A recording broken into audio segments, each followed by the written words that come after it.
ተኩስ ከአፈሙዝ አይጀምርም። ጦርነት ከድንበር አይነሳም። ጥላቻ ከአንደበት አይሾልክም። ሁሉም የሚጸነሱት በአእምሮ ውስጥ ነው።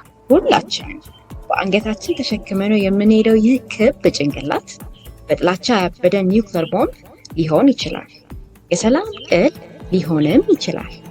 የአእምሮ ሳይንስ ጭንቅላታችን ለሰላም መግራት ይቻላል ይላል። እንዴት ሆኖ? በየት በኩል?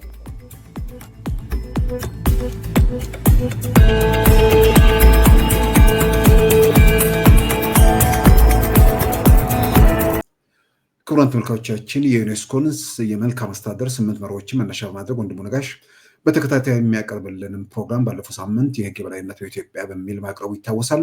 በዛሬው ዕለት ደግሞ የህግ የበላይነት በኢትዮጵያ ተግዳሮቶቹንና መፍትሄው ሀሳብ ላይ ትኩረት በማድረግ ይዞልን ቀርቧልና ወንድሙ ነጋሽ መድረኩ ያንተ ነው፣ መቀጠል ትችላለን።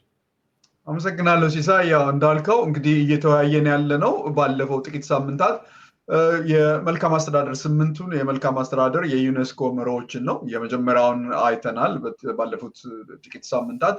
ከዛ በኋላ ሁለተኛው እንግዲህ የህግ የበላይነት ሩል ኦፍ ሎው የሚባለው ነው። ባለፈው ሳምንት ያየነው ህግ የበላይነት ላይ እንደው በአጠቃላይ ምን እንደሚመስል ከሌሎች ሀገራትም በኢትዮጵያ ውስጥም ነው። ዛሬ ግን ይህንን የህግ የበላይነት በኢትዮጵያ ውስጥ ተግባራዊ ለማድረግ ያሉት ተግዳሮቶች እና መፍትሄው ምን ይመስላል ነው። እንግዲህ ከኔ የህግ ባለሙያ ወይም የህግ ኤክስፐርት አይደለሁም፣ ወይም ደግሞ የህገ መንግስትም ባለሙያ አይደለሁም። እንደ አንድ 30 ዓመት ያህል ውጪ እንደኖረ ሰው እንግዲህ እንዴት በተለይ ከአእምሮ ሳይንስ አንጻር ነው የኔ ምልከታ። እንግዲህ ከዛ አንጻር ህብረተሰቡ እንዲያየው ተመልካቾቻችን እንዲያየው ፈልጋለሁ። ነገር ግን ዋናው መሰረቱ እንዴት አእምሯችንን ወይም ደግሞ እንዴት ነው ህግ ማናከብረው፣ እንዴት ህግ ልናከብረው እንችላለን ከአእምሮ ሳይንስ አንጻር ስለማየው ያን ግልጽ ለማድረግ ነው። እንግዲህ ዛሬ የምናየው እንዴት አድርገን ነገሮችን ማሻሻል እንችላለን የሚለው ነው። እንግዲህ ከዛ አንጻር መጀመሪያ ማየት ያለብን የህጉን መሰረት ሌጋል ፍሬምወርኩን ማጠናከር ነው። ለዛ የሚያስፈልገው ምንድነው? በጣም የአረጀ ፈጀ ህግ ብዙ ስላለን እነዛ ነገሮች ወደኋላ ከልሰን ማየትና እንደገና እነሱን ወደ ያሉንን የሀገራችንን ህጎች በኢንተርናሽናል ደረጃ የኢንተርናሽናል ደረጃ ነጸብራቅ እንዲኖራቸው ለምሳሌ እንደ ሂውማን ራይት ኮንቬንሽን የመሳሰሉት ነገሮች ከዛ አንጻር እንዲሆን ያንን እንዲያንጸባርቅ የበለጠ ማሻሻል አለብን። ምክንያቱም በኢንተርናሽናል ደረጃ በዩኔስኮ ደረጃ የህግ የበላይነትን ወይም ደግሞ መልካም አስተዳደርን የምንል ከሆነ የዓለም አቀፍ ስታንዳርድ ደረጃ እንዲኖረን እንግዲህ መፈተሽ በደንብ አለ። እንዳልኩት የህግ ባለሙያዎች ያንን ነገር ትክክለኛው ከዓለም ከዩኔስኮ ወይም ከዩናይትድ ኔሽን ሂውማን ራይት ኮንቬንሽን ጋር ምን ያህል አብሮ ይሄዳል ይጣጣማል የሚለውን ነገር ማየት ይቻላል። እንደ ምሳሌ መውሰድ እንችላለን። ለምሳሌ ሩዋንዳ ከዚህ ከጀኖሳይዱ በኋላ ትልቅ ሪፎርም ነው ህገ መንግስታቸው ላይ ያደረጉት። በዛ ላይ ግልጽ የሆነና ኢንክሉሲቭ አካታችነትን የጨመረ ነው። ደቡብ አፍሪካ በ1990ዎቹ ላይ ዲሞክራቲክ ቫሊዩ እንዲኖረው ኮንስቲቱሽናቸውን ህገ መንግስታቸውን ዲሞክራቲክ ቫሊዩ እንዲኖራቸው እኛም እንግዲህ ለውጥ አልፈን እንግዲህ እንደ ሩዋንዳ እንደ ሳውዝ አፍሪካ ህጋችንን መፈተሽ አለብን ማለት የነሱን ኤክስፒሪየንስ በመውሰድ እንግዲህ ኢትዮጵያ ውስጥ ያለው ቻሌንጅ ምንድነው? የዛሬ 27 ዓመት የነበረው ህገ መንግስት በዛ ሰዓት ምንም አይነት ነገር በደንብ ህዝብ የተወያየበት አይደለም። እንደገና ደግሞ በደንብ የኤክስፐርቶች በደንብ እያዩት አይደለም። ስለዚህ ያው በአሁኑ ጊዜ ህገ መንግስቱን ለማሻሻል የዚህ የብሔራዊ ምክክሩ ኮሚሽኑ ሁላችንም ተስፋ የምንጥልበት ነው።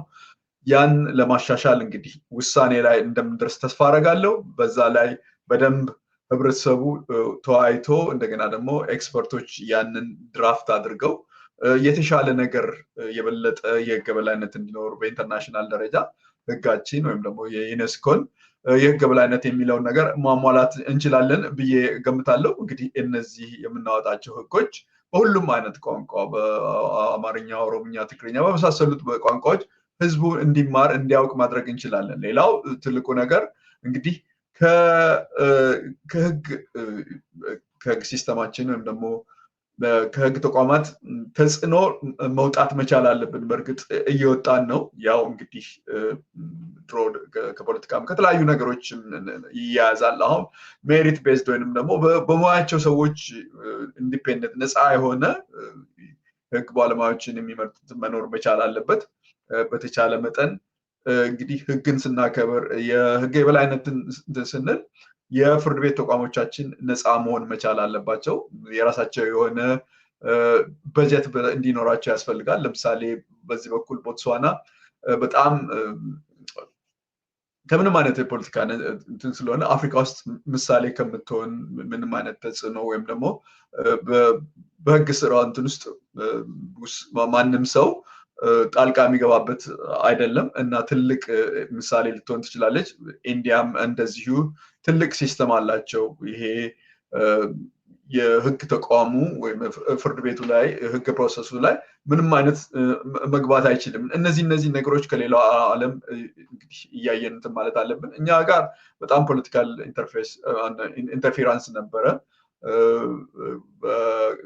ከዛ እየወጣን ነው። አሁን ምን ያህል እንደሆነ አናውቅም፣ ግን ካለ በደንብ መፈተሽ አለብን። ወደ ጥሩ መንገድ እንደሚሄድ ይታየኛል። ነገር ግን እነዚህ ነገሮች ካለፈው ችግር በተለያዩ ምክንያት ምናልባት አንዳንድ ትልልቅ ፍርድ ቤቶች ባናይ አንዳንድ ወረዳዎች ወይም ደግሞ አንዳንድ ክፍለ ከተማ የተለያዩ ቦታዎች ምናልባት የፖለቲካ ተጽዕኖ እንዳይኖር ያንን ነገር እርግጠኛ መሆን መቻል አለብን።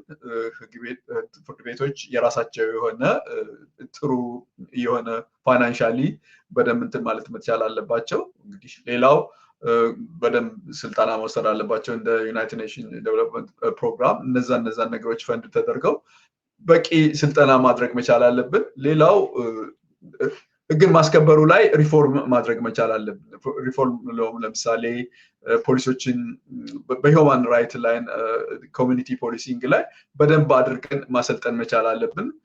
ኢንዲፔንደንት ነፃ የሆነ ሰው የእንባ ጠባቂ ወይም ደግሞ ፖሊሲን ሚስኮንዳክት ወይም ፖሊስን የማያስፈልግ ባህሪያትን ከሌላው ዓለም እንደምናየው ያንን ነገር የሚቆጣጠሩ እና ነፃ ሆነው ያንን ነገር መተቸት የሚችሉ ደግሞ ያን ነገር እንዳይኖር ማድረግ መቻል የሚችሉ ተቋማት ያስፈልጋል። ለምሳሌ ኬንያ IPOA የሚባለው የፖሊስን አቢዩዝ ፖሊስን የሚያደርገውን ስህተቶች በደንብ አድርገው መፈተሽ ይችላሉ። በእንግሊዝ ሀገር በጣም የታወቀ ፕሮፌሽናል ስታንዳርድ ያለው ፖሊስን ባህሪ ኮንዳክት የሚያደርጋል። እነዚህ ነገሮች ነፃ የሆነ ፖሊስ ምን ያደርጋል፣ እንዴት ይበድላል፣ የሚያደርጋቸው ነገሮች ከህጉ አንጻር ነው አይደለም፣ በሌላው ዓለም ያለ ስለሆነ እነዚህ ነገሮች መለመድ አለባቸው። እንዳልኩት ሂውማን ራይት ላይ በጣም ሰብአዊ መብት ላይ በደንብ አድርገው ፖሊሶቻችን መሰልጠን ይገባቸዋል። እንደገና ደግሞ እንግዲህ ኢትዮጵያ ውስጥ ያለው ቻሌንጅ ምንድነው? የእርግጥ የሪሶርስስ ችግር አለ በየቦታው።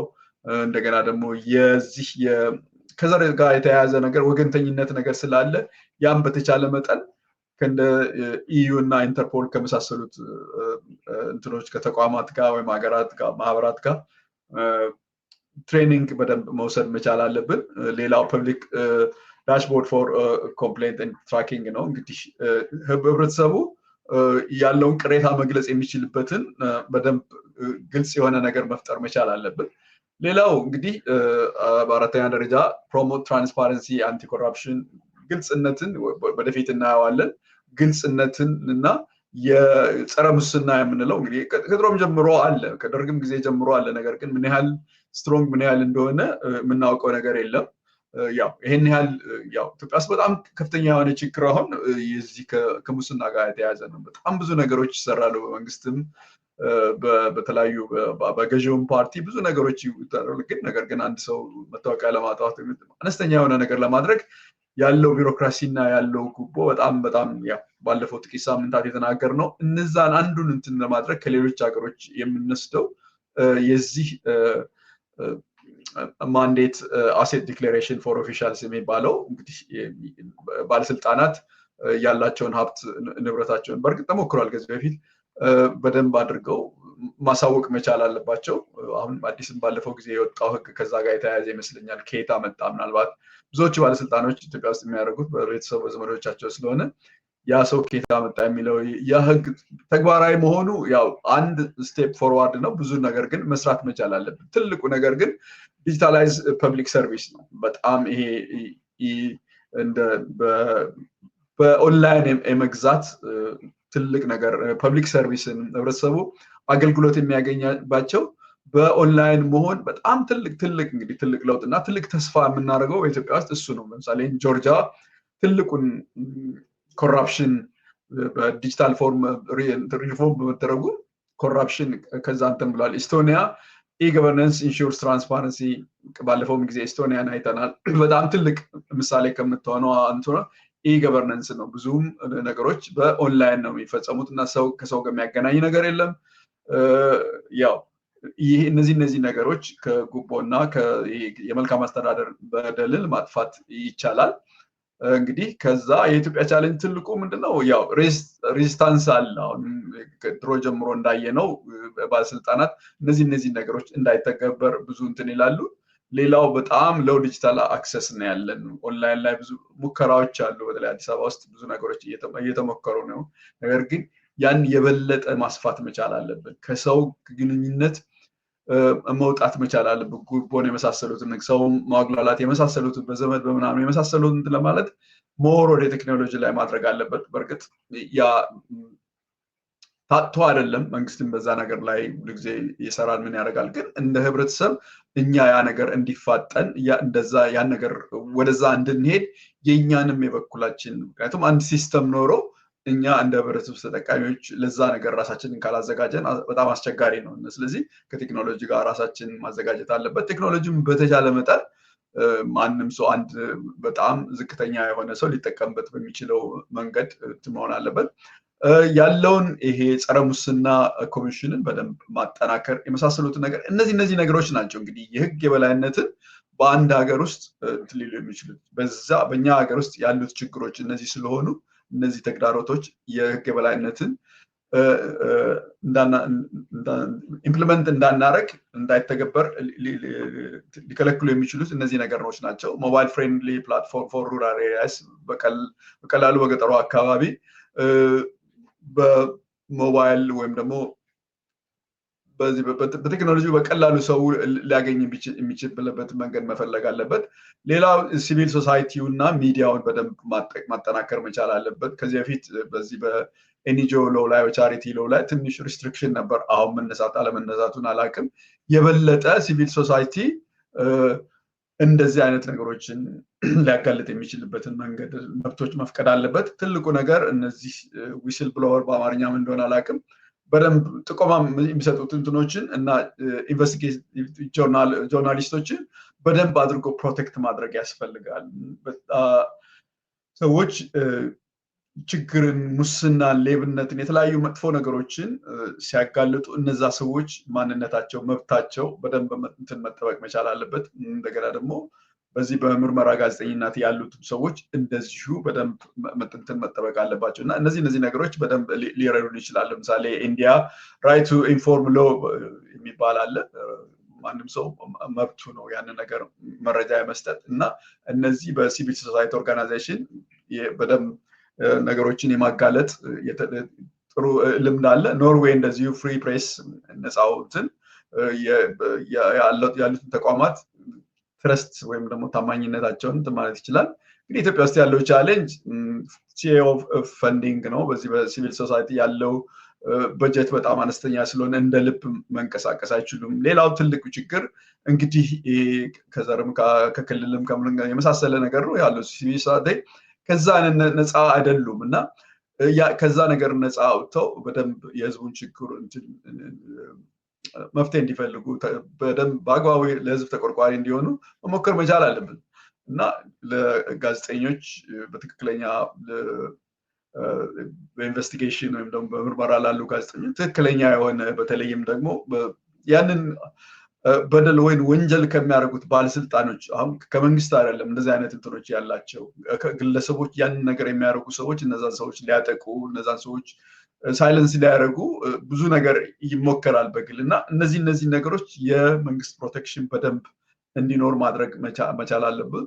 ሌላው እንግዲህ ግራንት ፎር ሎካል ዋችዶግ የእንባ በየአካባቢው ያሉትን የእንባ ጠባቂ ግሩፖች በደንብ አድርጎ በገንዘብም ሆነ በአቅምም ካደረግን እንግዲህ የህግን የምናስከብርበት አንዱ ትልቁ እንትን ነው። ሌላው ለህዝብ ማሳወቅ ከትምህርት ቤት ከካሪኩለም ውስጥ የህግ በላይነትን በትምህርት ቤት ውስጥ እንዲኖር ከታች ጀምሮ ትምህርት ልጆች እንዲማሩ ማድረግ ኮሚኒቲ ሌጋል ክሊኒክስ ወይም ደግሞ ሞባይል ኮርትስ በየአካባቢው እየሄዱ የህዝቡን ችግር በተለይ ሌጋል ፕሮሰሶችን በተለይ ጊዜ ከኮራፕሽን ጋር የተያያዙ ነገሮችን ፍርድ ቤቶች በየቦታ አለ፣ በየክፍለ ሀገሩ የሚዞር አለ የተወሰነ፣ ግን የበለጠ እንዲሆን ማድረግ መቻል አለብን። ለምሳሌ ኡጋንዳ ስትሪት ሎ ይባላል። ይሄ ፕሮግራም ምንድነው? ማርጂናላይዝ የሆኑ ግሩፖችን ኤዱኬት ማድረግ ማስተማር ነው፣ ስለ ህጉ ማስተማር ነው። ሴም ቲንግ ቤዚክ ሌጋል ኤዱኬሽን ለኮሚኒቲው መሰረታዊ የሆኑ የህግ ትምህርቶችን መስጠት ነው። ሰዎች የራሳቸውን መብታቸውን እንዲያውቁና እንደገና ጀስቲስን ህግን ተጠቅመው እንግዲህ በደላቸው በደንብ እንዲሰማ ማድረግ መቻል አለባቸው። ብራዚልም እንደዚሁ ሌጋል ሊትረሲ ካምፔን የሚባል አለ። ህብረተሰቡ እንደዚህ ስለ መብቱ እንዲያውቅና የቱና መብቱና ግዴታውን በደንብ አድርጎ እንዲረዳ ማድረግ ነው። ምክንያቱም በዛ መንገድ ህብረተሰቡ መማር መቻል አለበት።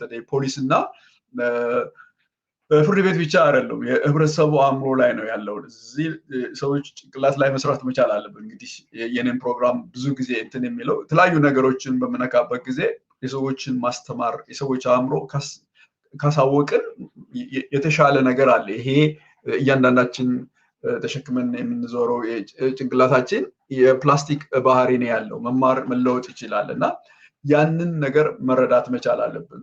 ህጉም ይሁን ምኑም ይሁን በዚህ ይሄንን ነገር በደንብ ማስተማር ማሳወቅ ከቻል መለወጥ እንችላለን ነው። እንግዲህ ሌላው እንግዲህ ኢትዮጵያ ውስጥ ያለው ቻሌንጅ ሎው ሊትረሲ፣ ሊንጉስቲክ ዳይቨርሲቲ አለ፣ እዚህ የቋንቋም ችግር አለ። ምክንያቱም ህጉ ሁሉ በተለያዩ ቋንቋዎች ያለ አይመስልኝም።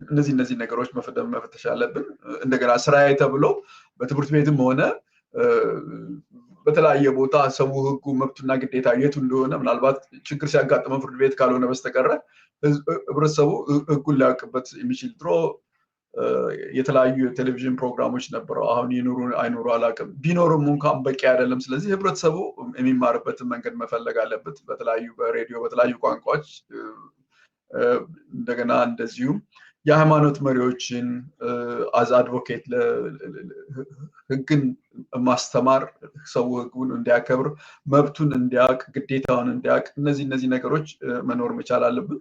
በምናደርገው ነገር በተለይ በዚህ ትክክለኛ ቋሚ የሆነ ስፔሻላይዝ አንቲ ኮራፕሽን ኮርት የራሱ የሆነ ነገር መኖር አለበት። ለዚህ ጸረ ሙስና ብቻ የተቋቋመ ፍርድ ቤት ቢኖር የበለጠ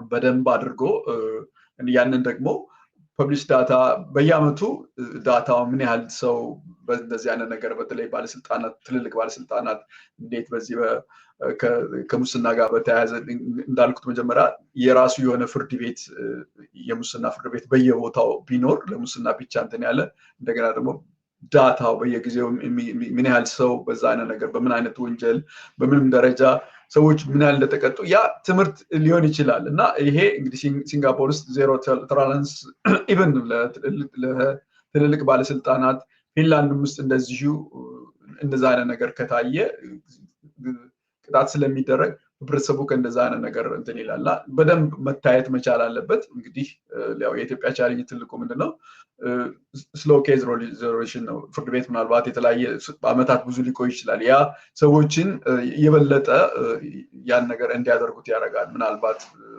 ብያዝም አንድ ነገር ቢደረግም 4 5 ዓመት 10 ዓመት እንትላል በመሃል ሊረሳ ይችላል የሚል ነገር ስለሆነ ሰዎችን ለጉቦና ለመሳሰሉት ነገር እንትን ይላል። ስለዚህ በተቻለ መጠን ፋስት ትራክ ኮርት ፎር ኮራፕሽን ኬዝ ቀደም እንዳልኩት ለዚህ ከሙስና ጋር ለተያያዙ እንትኖች በጣም በፈጣን በሆነ መንገድ ፍርድ ቤቶች በየቦታው ቢቋቋሙ ያንን ነገር እየበለጠ ህብረተሰቡ ለካ በየቦታው እንደዚህ ፍርድ ቤት አለ እዛ ላይ ቀርቤ ችግር ሊያጋጥመኝ ልታሰር ይችላል የሚለው ነገር ፍራቻ ስላለ እንግዲህ እነዚህ ነገሮች በደንብ እንትን ይላሉ። ቅድም እንዳልኩት በጣም ሃይ ፕሮፋይል የሆኑ ክሶች በጣም ትልቅ ደረጃ ያሉትን ክሶች በቴሌቪዥን በሬዲዮ በመሳሰሉት ነገር በደንብ ማሳወቅና ሰዎች ከዛ እንትን እንዲሉ ማድረግ ነው።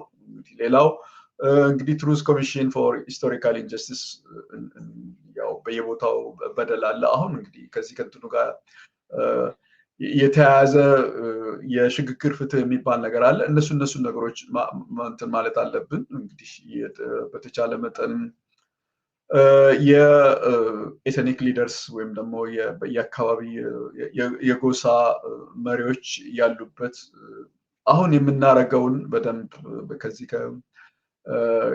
ከብሔራዊ ምክክሩ ጋር ያለውን ነገር በደንብ ማጠናከር እነዚህ ከዚህ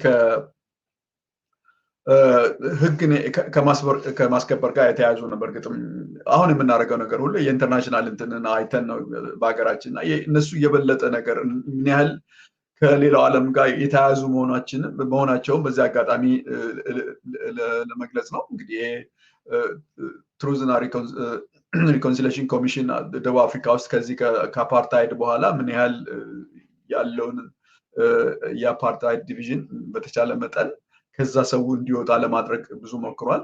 ካምቦዲያም እንደዚሁ የሰላም ስምምነቱ በዛ ጊዜ ለተጎዱ ሰዎች ካሳ የመሳሰሉትን ነገሮች በማድረግ እንግዲህ እነዚህ ነገሮችን ማድረግ በጣም አስፈላጊ ነው። ኢትዮጵያ ውስጥ ብዙ ቻሌንጅ አለ። ያው የኤትኒክ ቴንሽኑ የጎሳ የዘር ልዩነቱ በዛ የተነሳ ያለን አለመግባባት አለመተማመን እንደገና ምናልባት መንግስትም የሚያደርጋቸውን አንዳንድ ነገሮች አለማመን ስለሚኖር ምናልባት እንደ ዩናይትድ ኔሽን እንደ አፍሪካን ዩኒየን የመሳሰሉት ነገሮች መግባት ካለበት ገብቶ መፍትሄውን ትልል ይችላል። የስ ደቡብ አፍሪካ ሄደን እንደዛ አይነት ነገር ያደረግነው በአፍሪካን ዩኒየን አማካይነት ከትግራይ ያለውን ጦርነት ማድረጋችን የራሱ በጣም እንትን ነውና በተሻለ መጠን እነዚህ ነገሮች ማጠናከር መቻል አለብን። እንግዲህ ለዚህ አንድ ምሳሌ የሚሆነው ሞኒተር ኤንድ ኢቫሉዌት ፕሮግሬስ በየጊዜው ያሉትን እንትኖች በደንብ ኢንዲፔንደንት በሆነ ነፃ በሆነ በዓለም ደረጃ በዓለም ስታንዳርድ ያለውን ልክ እንደ ዩናይትድ ኔሽን ወይም ደግሞ እንደ ዩኔስኮ ጉድ ገቨርነንስ መለኪያዎች በየጊዜው መለካት ያንን ነገር ምን ያህል የተሻለ ነገር በተለይ በዚህ በህግ የበላይነትን በማጠናከር ምን ያህል እንደሄድን ያንን ማሳየት ይቻላል። ሪል ታይም ፊድባክ በተለያዩ በቴክኖሎጂዎች እንደ ኤስኤምኤስ እንደ ቴክስት የመሳሰሉት ነገር ከህብረተሰቡ መረጃ ማግኘት መቻል አለብን። ነገር ግን ኢትዮጵያ ውስጥ ብዙም እንግዲህ ሞሪሸስ እንደዚህ ፓርላሜንታሪ ዲቤት አለ። ሞሪሸስ ውስጥ በየጊዜው ያለውን ሪፎርሞች ያሉትን ለውጦች ፓርላማው ያለውን እድገት በየጊዜው ማየት ይችላል እና ሳውዝ ኮሪያም እንደዚሁ ዴታ ድሪቨን ፖሊሲ አጀስትመንት ይደረጋል። መረጃዎች ይታያሉ። ምን ለውጥ ያ ነገር እንዳሳየ ያ ነገር ውጤት የሚያመጣ ከሆነ ያን ነገር በማየት አጀስት ይደረጋል። ኢትዮጵያ ውስጥ ያለም ቻሌንጅ ምንድነው? ብዙ ዊክ ነው ዳታ ኮሌክሽናችን። ፖለቲካል ሬዚስታንስም አለ እና አንዳንድ መረጃዎችን ለማግኘት ግን ለዛ የበለጠ ማድረግ የምንችለው ከዩኒቨርሲቲዎች ከፓርትነር ዊዝ ዩኒቨርሲቲስ ፎር ኢምፓክት ስተዲስ ምን ያህል ያሉት ፖሊሲዎች ለውጦች የምናደርጋቸው ነገሮች ምን ያህል ህብረተሰቡ ውስጥ ለውጥ ማምጣት የሚችሉት ከሪሰርች ከዩኒቨርሲቲዎች ቢያደርጉ ጥሩ ነው። ሌላው ሲዘን ስኮር ካርድ ፎር ሎካል ኦፊሻልስ በየቦታው ላሉ ባለስልጣናት ሰዎች ስኮር ካርድ ለነዛ ባለስልጣናት እንዴት ነው ግሬድ የመስጠት ወይም ደግሞ ዋጋ የመስጠት ነገር ቢኖር በጣም ጥሩ ነው። ለምሳሌ የወረዳ አስተዳደር ሊሆን ይችላል፣ የአውራጃ ወይም ደግሞ የክልል እንትን ሊሆን ይችላል።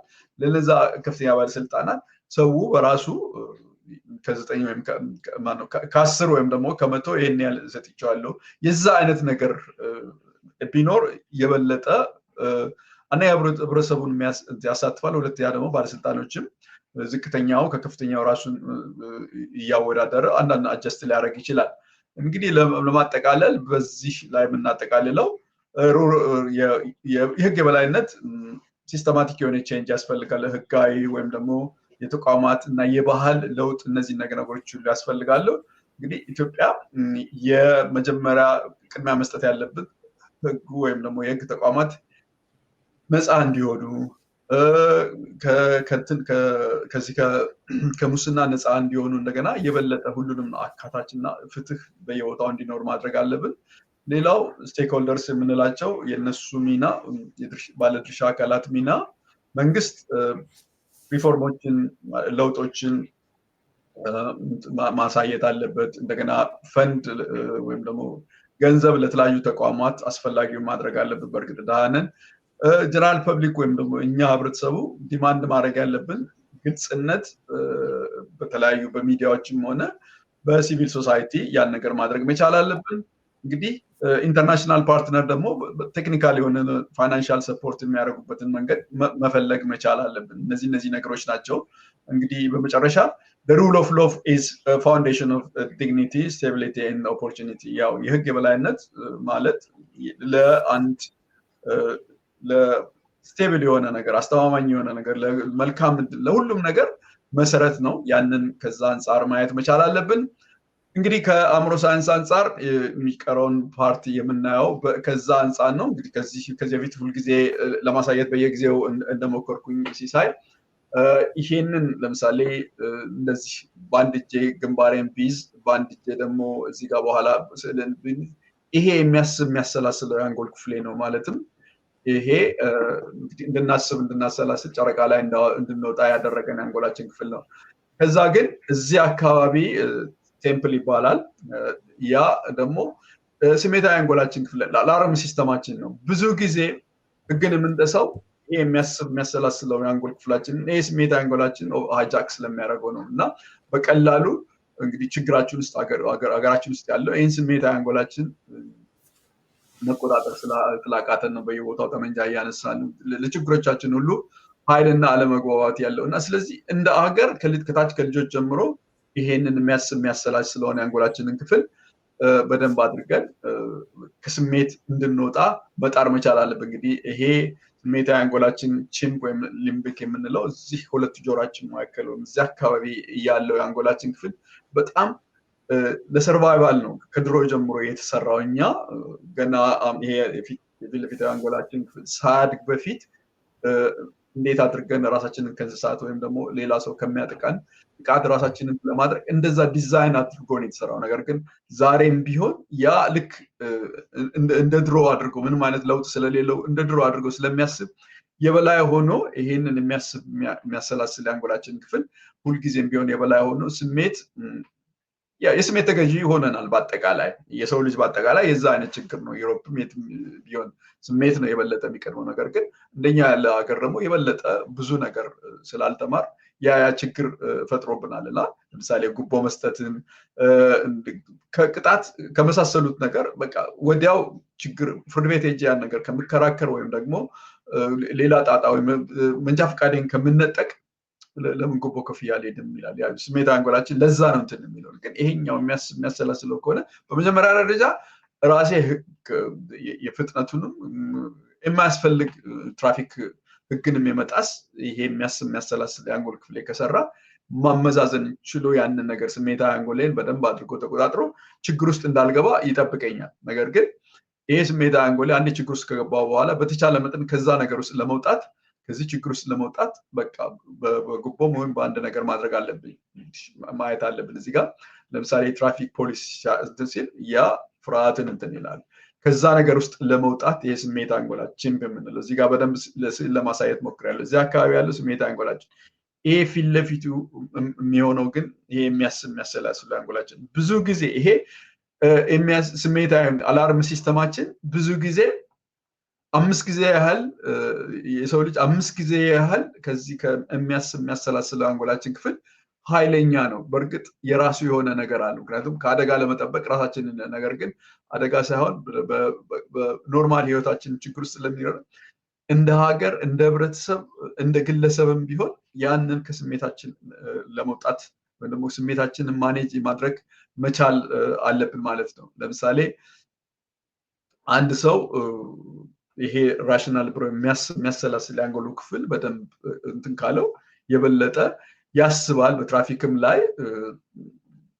ትራፊክ ህግን ያከብራል አክሲደንት የመሳሰሉትን ነገሮች ወይም ደግሞ አደጋ መኪና አደጋ በደንብ አድርጎ በደንብ ለመቀነስም ሆነ እንደገና ደግሞ ከቅጣት ለመዳን የሚያሰላስል አእምሮዎች ካለን ያ ነገር ዶሚኔት የሚያደርገን ከሆነ ከእንደዛ አይነት ነገሮች እንወጣለን እንደ ህብረተሰብ እንደ ሀገር ያንን ማሰልጠን መቻል አለብን ሌላ ታምር የሆነ ነገር የለም የሰው ልጅ ሁለት ነገሮች አሉ ጭንቅላት ውስጥ የስሜታዊ አንጎል እንትን የሚል ከሆነ ህግ ይጥሳል ትራፊክ ህግ አያከብርም ችግር ውስጥ ሊገባ ይችላል ነገር ግን ይሄ የሚያሰላስል አንጎል ክፍል የተረጋጋ አእምሮ ካለን ህግ እናከብራለን አደጋ ውስጥ ማንገባም እንደገና ቅጣት ውስጥ ልንገባ አንችልም እና እንደዚህ አይነት መሰረታዊ የሆነ ነገሮች ከታች ከትምህርት ቤት ጀምሮ ማሳየት አለብን ምክንያቱም ይሄ ብሎክድ ከሆነ የሚያሰላስለው አንጎላችን ክፍል በዚህኛው ላይ ሃይጃክ ከተደረገ በአጠቃላይ ስትሬስ ይኖራል ፕሬሸር ይኖራል እና በሲስተሙም ላይ ባለው ሲስተሙም ላይ ዲስትረስ ይኖራል ማለትም ዲስትረስ አለመተማመን ይኖረናል ማለት ነውና የምናሰላስል ከሆነ እንግዲህ ከዛ ሁሉ ነፃ ወጥተን ለምናረጋው እንኳን መኪናም እንዳትቀርቶ በእግራችንም ወክ ስናደርግ አስበን አሰላስለን ከእንቅፋት መዳን እንችላለን እና እንደዛ ነው ማየት ያለብን እንግዲህ የኛ ብሬን ከመጀመሪያ እንዳልኩት ከመጀመሪያው ጀምሮ ህግ ለማክበር አይደለም እንደዚህ አሁን ባለው ኮምፕሌክስ በሆነ ሶሳይቲ በጣም ውስብስብ በሆነ በጣም በቴክኖሎጂ በምን እንደዚህ በረቀቀ እንትን የተሰራ አይደለም ከድሮ ጀምሮ እንዴት ራሳችንን ለማዳን ነው ይሄ ስሜታ አንጎላችን የተሰራው እና አሁንም ቢሆን ያ ነገር የበላይነት ስላለው ህግ ከማክበር ይልቅ ህግን መጣስ ብዙ ጊዜ ምክንያቱም ያ ስሜታ አንጎላችን ስራውን ነው የሚሰራው የዛን ጊዜ ያለው ሶፍትዌር ነው ያ ነገር የተቀየረ ነገር የለም በቃ አለቀ አሁን ቀይ መብራት ነው ግራ ቀኝ ሰው ከሌለ ባዶ ከሆነ ይሄዳለው የዛ አይነት ነገር ነው ነገር ግን ይሄ ያደገው እንደገና የሚያሰላስለ አንጎላችን ክፍል ያን ነገር ነው ይሄ አይደለም አንደኛ ቀይ መብራት እንትን ማለት ልክ አይደለም የሚለው ነገር ከታች ጀምሮ ከመጣ በደንብ አድርገን ያን ዴቨሎፕ ካደረግነው አንድ አደጋ ሊፈጥር ይችላል ሁለተኛ ደግሞ ሞራሊ ልክ አይደለም ለእንዴት አድርገ እኔ አንድ ነገር ዛሬ ካደረኩ የሚቀጥለውም ትውልድ ሊያደርግ ይችላል ስለዚህ እንደዚህ አድርገን ማስተማር መቻል አለብን እንግዲህ ለምሳሌ እንግዲህ እኔ ጉቦ ካልሰጠው መንጃ ፈቃዴን ላጣ እችላለሁ የሚል እንትን አለ እንደገና ሌላው ካደረገው እኔ ስለምን አላደረገው ሁሉም ሰው ህግ ይጥሳል ሁሉም ሰው ለትራፊክ ጉቦ ይሰጣል እኔም ሰጥቼ እንትን ይላል የሞራል እንትናችንን እያጣን እንሄዳለንና ከዛ ነገር ውስጥ መደም ሰዎች አምሮ ላይ 500 ብር ከመቀጣ 100 ብር ለጉቦ ሰጥቼ ከዛ ልውጣ የሚል ህግን የማክበር ነገር እንትን ይላል ምክንያቱም ራሱ ጉቦ መስጠት እኮ ህግ አለማክበር ነው የህግ የበላይነትን አላከበርንም ማለት ነው ትራፊክ እንኳን አንጣቢል እኔ በህጉ ከሄድኩኝ ስርዓት እንትን ብዬ ከስሜት ወጥቼ ፍጥነቴንም ትራፊክ ህግን አክብሬ ከሄድኩኝ ትራፊክ አንጣቢ እንኳን ቢለኝ የለም ማለት መቻል አለብኝ ምክንያቱም ህግ ማክበር ከሁሉም አንፃር ነው መሆን ያለበት ስለዚህ እንደ ሀገር ትራፊክ ፖሊሱን እኛም ሁላችንም ማክበር መቻል አለብን እና ያ እንግዲህ ህጉ በደንብ በተለይ ባለስልጣኖቻችን ማከብሩትም ከሆነ ሌላው ህብረተሰብ ያንን ነው የሚያየውና ከላይ ጀምሮ ህግን ማክበር አለብን እንግዲህ ያ ሌላው እንግዲህ እንዴት አድርገን ነው በደንብ ህጉ እንዲከበር ማድረግ የምንችለው ክሊር የሆነ ሮድ ሳይን መኖር አለበት ፕሪዲክተብል ፋይን መንገዶቹ የመንገድ ህጎች በትክክል መታየት መቻል አለባቸው ፕሪዲክተብል ፋይንስ ወይም ደግሞ ትክክለኛ አንድ ነገር ባደርግ ይሄን ባረግ ይሄን ሊቀጣ ይችላል ስፒድ ከሆነ እንደዚህ ላደርግ ይችላል ፍጥነት ከሆነ ማለት መብራት ከሆነ ወይም ደግሞ ማስፈልግ ሰው ላይ የቦታ ማስፈልግ ፓርክ አደረግ እንደዚህ ሊቀጣል ይችላል ያ በጉቦ ላልፍ ይችላል የሚለው ነገር መኖር የለበት ያ ግልጽ ከሆነ ሰዎች ያንን ህግ በደንብ ሊያከብሩ ይችላሉ ማለት ነውና እንግዲህ ይሄን ይመስላል በአጠቃላይ እንዴት ነው አንዳንድ ህጎችን በመናወጣበት ጊዜ ዶንት ብራይብ ኢትስ ኢሌጋል ጉቦ መስጠት ህገወጥ ስራ ነው ብንል ይሄ ምንም ስሜት አይሰጥም ነገር ግን ከዛ አንፃር ማለት ያለብን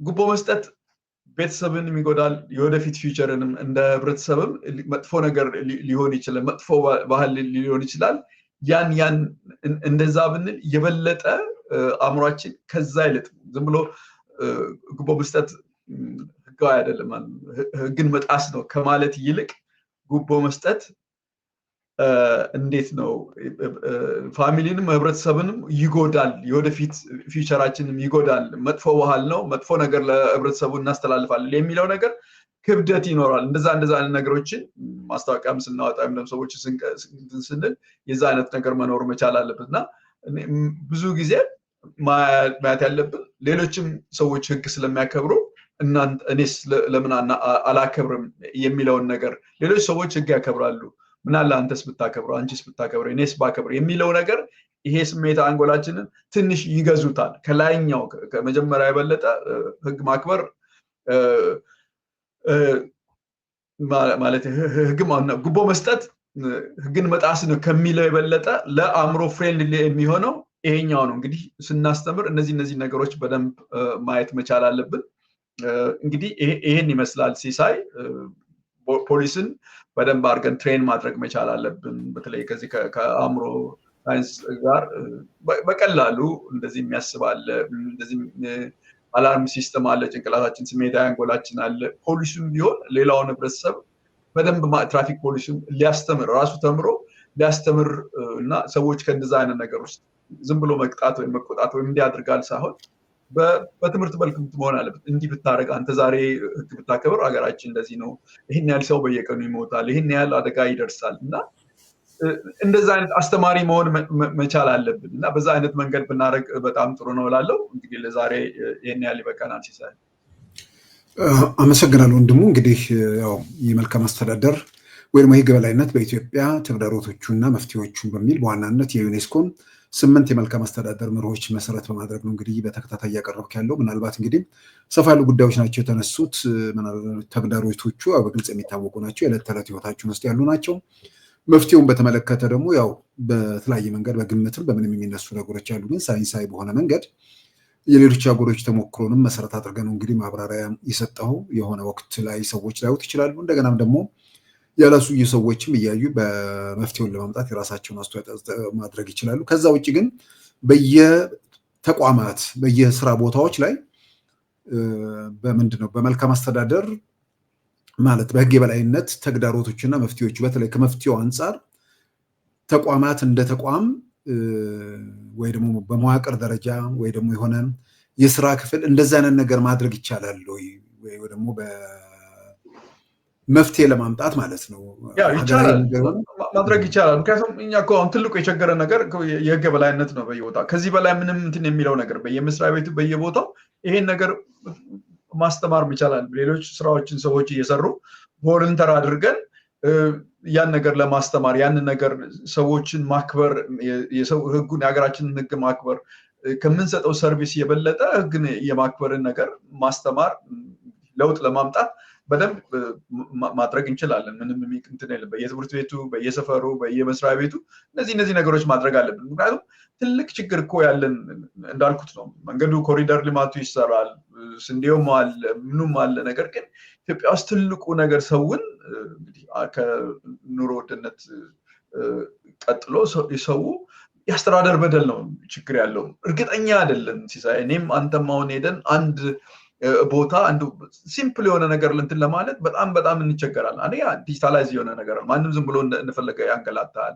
ገንዘብ ይጠይቃል ይሄ በጣም አስቸጋሪ ነውና ሰዎችን ጭንቅላት ከዛ ነገር ውስጥ ማውጣት መቻል አለበት ህግ መከበር አለበት እና ቦሌ የመሳሰሉት ነገሮች መቀጣትም ማስተማርም ብዙ ነገሮች አይተናል እዛ ጋር እና በጣም ግልጽ የሆነ ነገር በተለይ ለዚህ ለሙስና ለመሳሰሉት ነገሮች የራሱ የሆነ ፍርድ ቤት ፈጣን የሆነ ውሳኔ መስጠት እነዛን የመሳሰሉት ነገር በትክክል አንድ ሰው ያን ነገር ካደረገ አውቶማቲካሊ ያን ነገር በየጊዜው በተለይ በስልጣን ደረጃ ያሉትን ሰዎች በየጊዜው ዳታውን ማሳወቅ ሰው እንደዚህ ይደረጋል ያን ነገር ሰው ጭንቅላት ውስጥ መፈጠር መቻል አለበትና በዛ መንገድ ልንወጣ እንችላለን ምንም ነገር የሚከብድ ነገር የለም ሲሳይ ከሰራንበት አመሰግናለሁ ወንድሙ እንግዲህ በተከታታይ ፕሮግራም ነው ሳምንት ደግሞ ቀጣውን ወንድሙ ይዞልን ይቀርባል ክቡራን ተመልካቾቻችን የዛሬውን በዚሁ አጠናቀናል ጤና ይስጥልን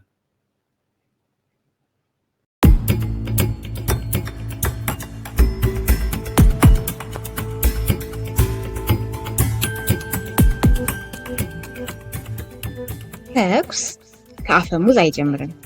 ጦርነት ከድንበር አይነሳም። ጥላቻ ከአንደበት አይሾልክም። ሁሉም የሚጸነሱት በአእምሮ ውስጥ ነው። ሁላችን በአንገታችን ተሸክመነው የምንሄደው ይህ ክብ ጭንቅላት በጥላቻ ያበደ ኒውክለር ቦምብ ሊሆን ይችላል። የሰላም ቅል ሊሆንም ይችላል። የአእምሮ ሳይንስ ጭንቅላታችን ለሰላም መግራት ይቻላል ይላል። እንዴት ሆኖ? በየት በኩል?